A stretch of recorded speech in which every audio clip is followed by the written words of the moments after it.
السلام عليكم. maanta casharkeenii afmaayo ku soo dhawaada. casharkeena maanta sidaan ayuu noqon doonaa insha Allah. qofka hadaa la kulanto waxaa dhahaysaa marka salaam calaykum aad dhahdo kadib waxaad dhahaysaa iska waran. afmaayo wuxuu noqonaa waran keligeeda, waran iska waran hadaa dhahdo waran waay. ay see tahay hadaa dhahdo oo si kale u weydiisid waxay noqonaa se eta, see tahay waxay noqonaysaa eta. okay, akasii gudbo. qofka hadduu jawaabo wuxuu leeyahay waan fiicanahay. hadduu dhaho waxay noqonaysaa faylaha, yani waan fiicanahay waxay noqonaysaa faylaha.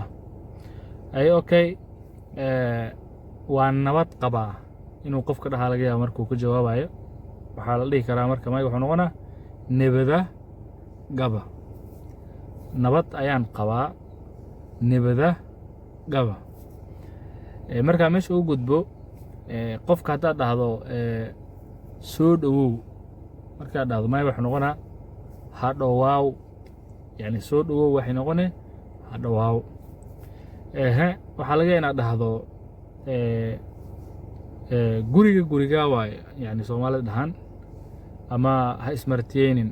may wuxuu noqonaa idda iddaw, yani maagi idda ereyga ee guri waaye. marka guri iyo id waa laba kelimo waaye.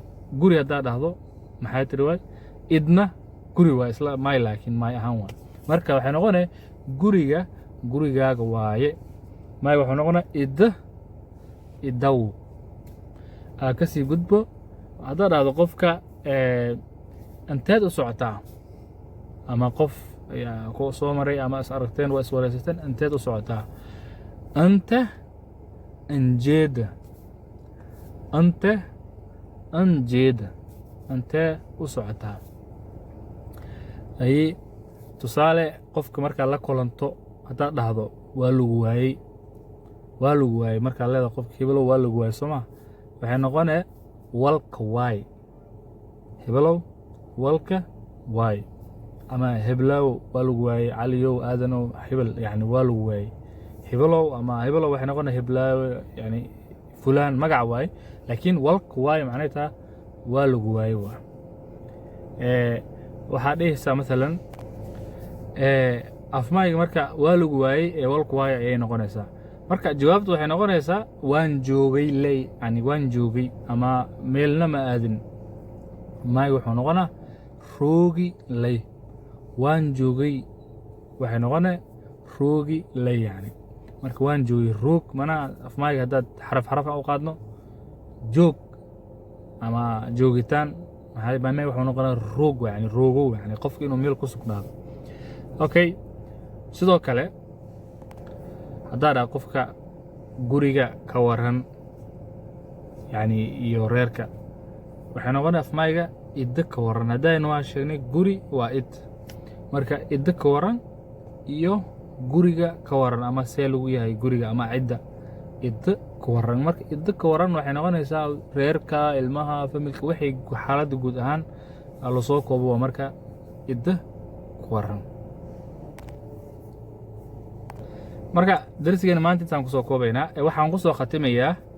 haddaad dhahdo tusaale qofka markaa sheekaysateen aad is waraysateen, wuxuu ku dhahay idda ka waran ama guriga ka waran, waxay noqonaya marka madambeys reerku way fiican yihiin.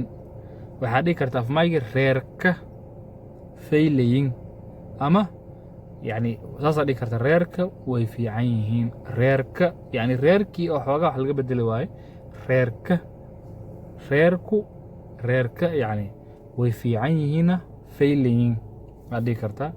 marka waxaan si kusoo khatimayaa khayr ayaan idin rajaynayaa. afmaay waxay tahay keer ya sin rajeeye.